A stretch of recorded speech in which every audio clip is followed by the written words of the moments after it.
Tom Hornbein, a man who didn't just climb mountains, he redefined what's possible on them. The West Ridge of Everest. He's the legend who conquered it first. Let's dive in. Thomas Frederick Hornbein was born on November 6, 1930, in St. Louis, Missouri. From the start, he was drawn to heights, climbing trees, scrambling up rooftops, anything to feel that rush.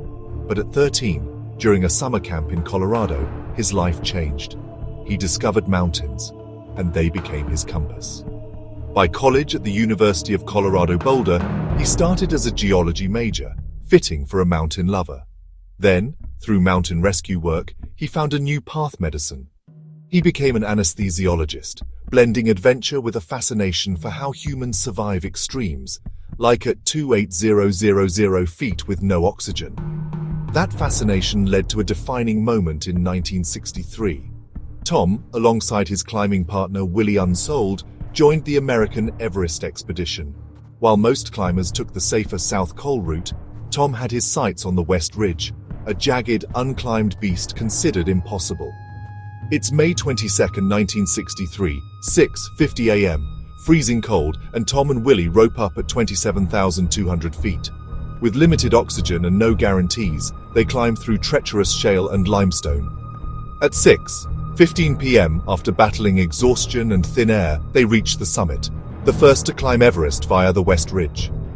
The descent, too risky the way they came. So they traverse down the southeast ridge, the first crossing of an 8,000-meter peak. Willie runs out of oxygen, and they spend a night exposed at 28,000 feet, shivering in the dark, waiting for dawn. Tom later captured it all in his book, a gripping read. Writing that book, he said, was tougher than the climb itself. It's a tale of friendship, risk, and pushing limits. In his book, John Krakauer writes that Hornbein's and Unsold's ascent was, and continues to be, deservedly hailed as one of the great feats in the annals of mountaineering. 60 years later, almost no one's repeated it. After Everest, Tom kept going.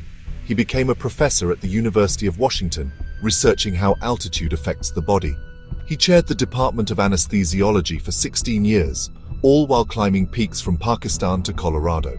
In 2006, he settled in Estes Park, Colorado with his wife Kathy, a retired pediatrician, right near Long's Peak, where it all began. Tom Hornbein passed away on May 6, 2023, at 92. His legacy lives on, etched into Everest and inspiring climbers everywhere. He was a humble pioneer who proved the impossible is just a challenge waiting for the right person. Could a night at 28,000 feet be faced by many? Thoughts can be shared below. Liking, subscribing, and hitting the bell keeps more adventure stories coming. Until next time, keep exploring.